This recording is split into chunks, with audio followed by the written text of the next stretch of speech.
Hello there folks, right, welcome back to another review. This time we have obviously something very much special. Obviously one of my favourite model kit companies, Eduard, have been producing some very nice Spitfire Mark 1s at the minute. You may be aware if you watched my latest update, I purchased the Mark 1 limited edition. This time we have something special, it's the Mark 2. Obviously, it's another limited edition and it's very nice boxes. I've noticed that Eduard have been producing these boxes portrait instead of landscape. Looks very nice. Very nice indeed. Anyway, we're going to take you over, have a look at what's inside the box. This has literally just landed on the bench, so go turn over and have a look at what's inside. Right here we go, we have the beautiful box straight down on top of this. So as you know, they have been doing their Battle of Britain kits in the minute in this type of form box. Very beautiful, very glossy, very crisp, and some beautiful box art. So we've got the range, what, I'm trying to think what they're called now, the wafts, or, yeah. I'm very crap at this, to tell you the truth, but there we go. Right, anyway, on with the box. This is a dual combo kit, so you get two kits with this, well, two kits with this box. The number for this kit is 11146, and obviously it's Spitfire Story Tally Ho, Spitfire Mark II. It says on this back here, British World War II aircraft Spitfire Mark IIa, 2B in 1/48 scale, focused on aircraft serving from period 1940 to 1941. Dual combo plastic parts, photo etch details, and printing masks for two complete models. Decals for 10 marking options. There we go.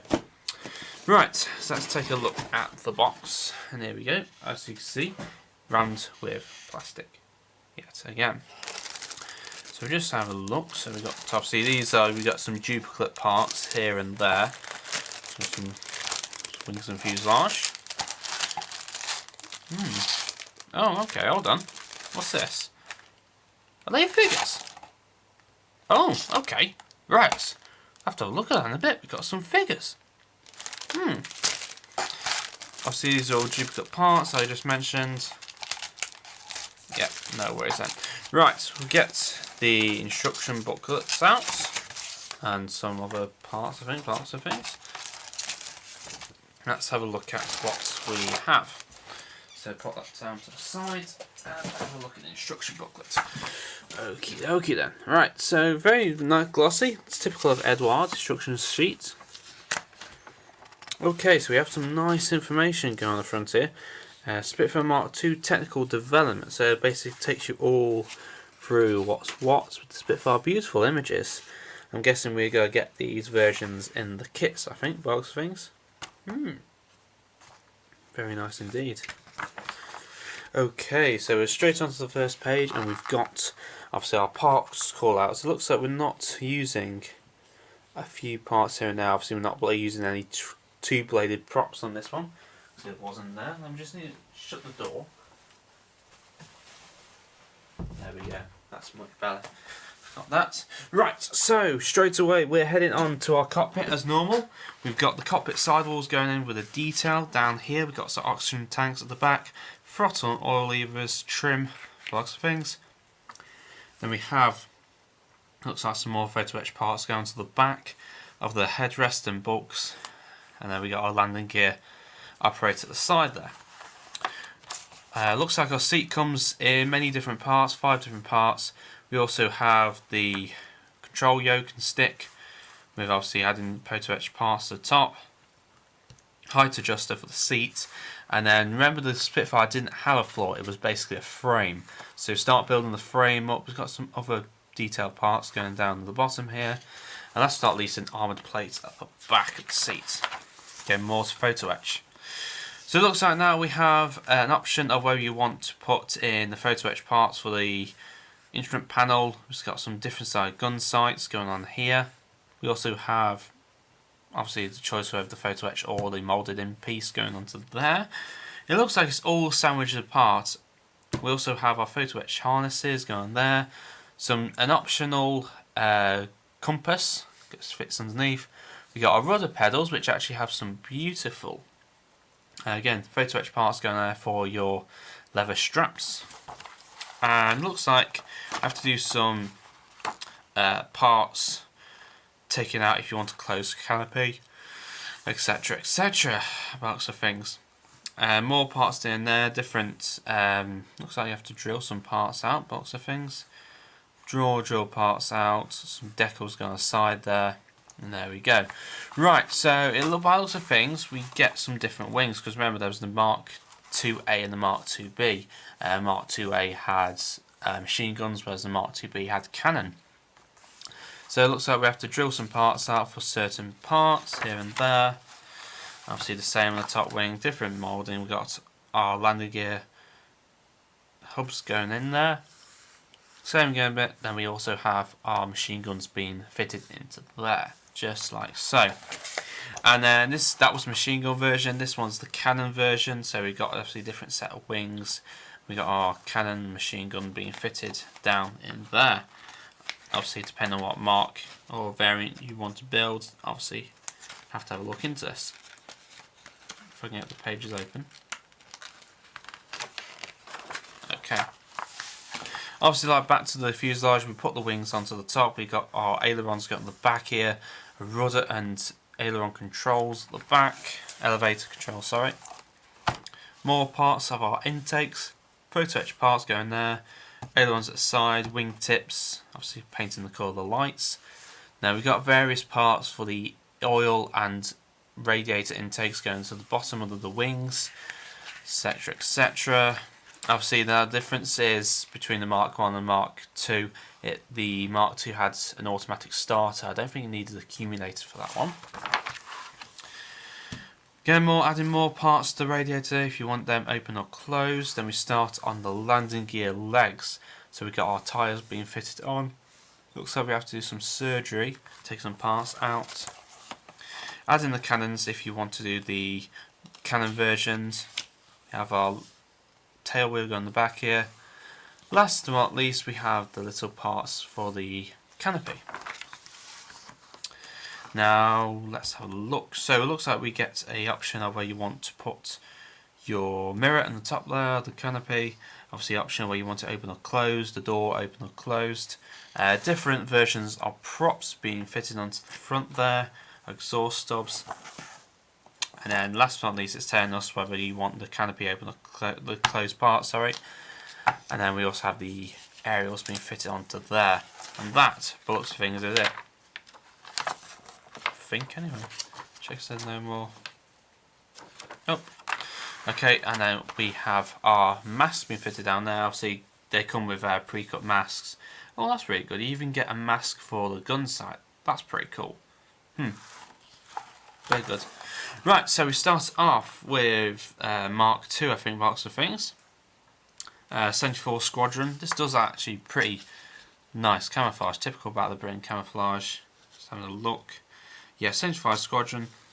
Flown, what's it say here? By Adolf Milan, obviously. There we go. We also have this camera scheme. This was on the front cover, if you noticed, on the thing there. This was flown by Donald Finlay, our 41 Squadron. There we go, 1940 November. I think this one you can get for the Epics kit, I'm not too sure, but there we go.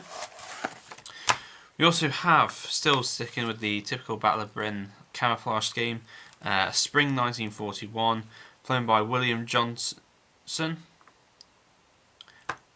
RF Tangmere of 145 Squadron.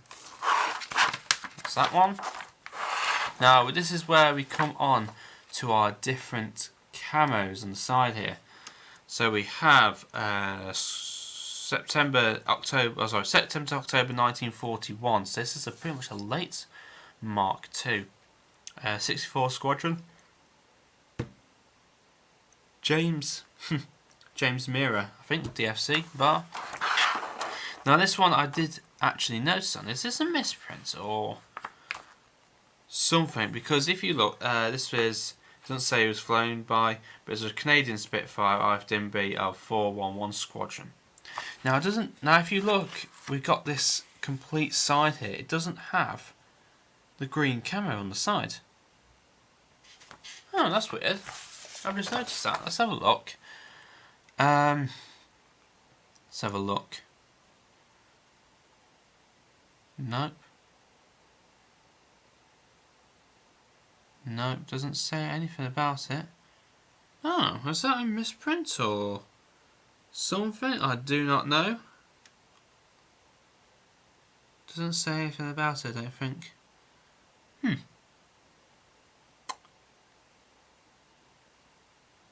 Yep, doesn't say anything. So I don't know if, I think that's a misprint there, I think, guys. Oh, bit of a shame, I don't know. But interesting scheme. An all brown scheme. Then obviously we have Douglas Bader's at the bottom here. July 1941, this was the one he bailed out of in the story. It's truth. Oh, what squadron was this again? I've forgotten now. Oh, actually doesn't say. Okay. Which now is Douglas Bader's. And then we have 303 Squadron. So this is, let's have a look, a Polish squadron. May to June 1941. Beautiful right on the side there. This is the cannon version as well. Very nice. Again, going back to this grey typical scheme we're looking at. Flown by William R. Dunn. 71 Squadron, 1941. And back to our 306 Polish Squadron of the Mark II with the cannon version as well. Last but not least, another grey scheme, a 313 Squadron, Polish Squadron, September 1941. So that's very nice schemes, very typical of British aircraft. And then we have our stencils at the back here. And obviously some advertising some parts. Looks like some brassing and resin parts there. That's that. So it does look like we have some parts on here. What does it say here? 4 inches wide yellow strips leading edge of the wing were added after the 15th of August 1941. Valid for marking and papering schemes of D, H, I and J. Oh, okay. Fair enough then. So that's a bit of information that we didn't know about. Right, so we're moving on. What else have we got in here? Oh, we've got another part of instructions. Okay, so these are the instructions for the figures. Looks like we do get some. Actually, there we go. Please don't tell me I did that all in non-focus. Please don't tell me. So we've got some instructions for figures. Oh, it's got some mechanics, some pilots climbing in. I think it's Eduard's kit of the scramble they were doing. The 1940 pilots. That's pretty cool. What else do we have down in here? So we have our decals down there. More decals. Our masks. Our photo etch. Come here. Right, the decals, I don't think I'd like to get them out of the bag. I don't think, are they resealable? Oh yes they are. Let's have a look. Might as well have a look while we're here.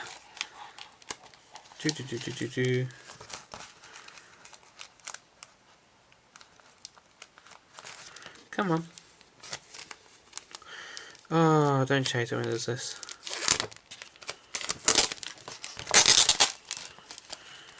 Sorry about the noise. That's where the decals stick to the bag now. Don't say that. Right, so let's have a look then. Tracing paper is obviously very sticky. Okay, right. Okay, so these are printed by Cartograph Spitfire, made in Czech Republic 2020. Now, the decals are really, really glossy. If I bring this up, refocus in, you can see there's this transparent film across the top. Is this new decals I've been seeing where you take the carrier film off the top? I do not know, but there we go. Obviously, all glossy, printed beautifully. Look at that. Wow. Also got Douglas bars in the middle there. All crisp and well done. There we go. Right, so we'll put those back in the bag before we damage them anymore. I say damage them anymore.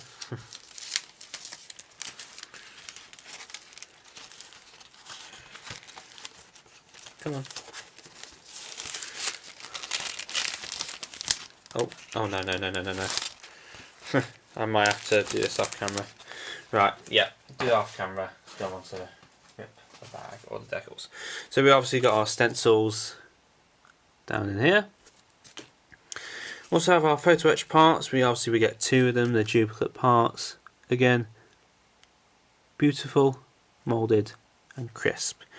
Nice seat harnesses as well. We also get our masks. So I believe there's 2 of them in there. I hope so anyway. There we go. Right, let's see if there's anything else in this kit. No. Right, so we're moving on to the parts. There we go. Let's have a look what's in the bag here. Okay. So, there we go. Get this open. Right. Let's have a look. So we get duplicate parts for the fuselage. Oh wow. Right, let's bring this up and show you guys what we've got. Okay, so as you can see, there you go. Beautifully riveted all the way across the fuselage.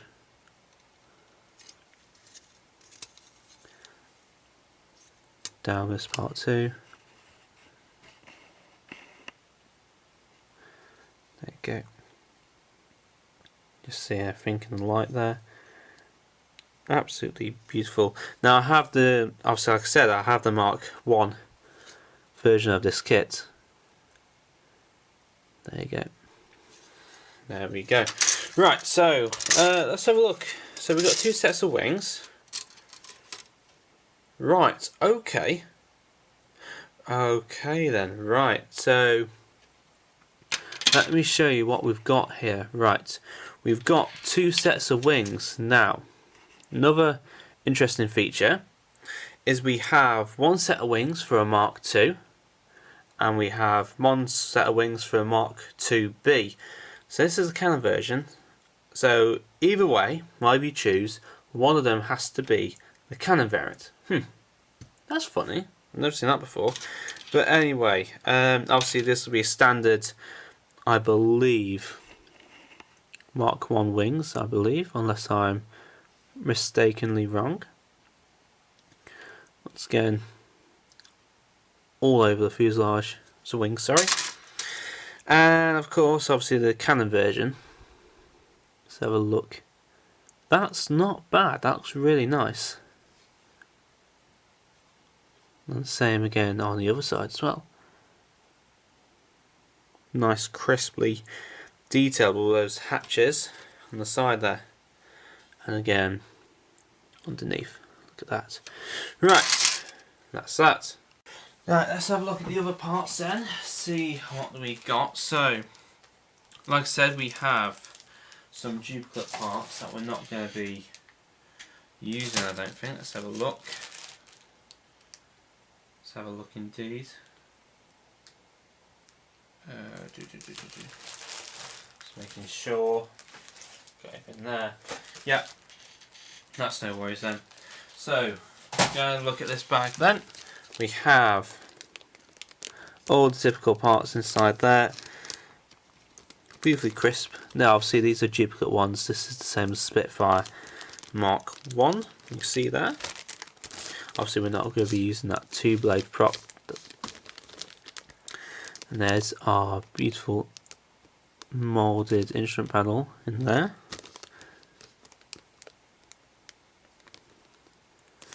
And the other side, obviously we've got the other parts like the radiator detail down in there, and our rudder controls, fabric detail, surface details, beautiful. That's that. Right, now we're moving on to the crucial part. These are the add-ons, okay? These are the Mark II add-ons then. So what you just saw were the standard Spitfire Mark I parts that you use. And this makes the difference. So we've got some duplicate Mark II versions. So it looks like, if I refocus you, we have some different parts for the cockpit.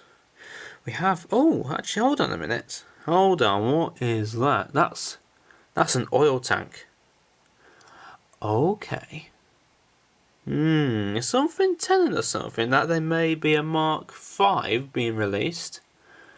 Because the Mark V's had the drop tanks, not drop tanks, these tanks underneath. Very interesting indeed.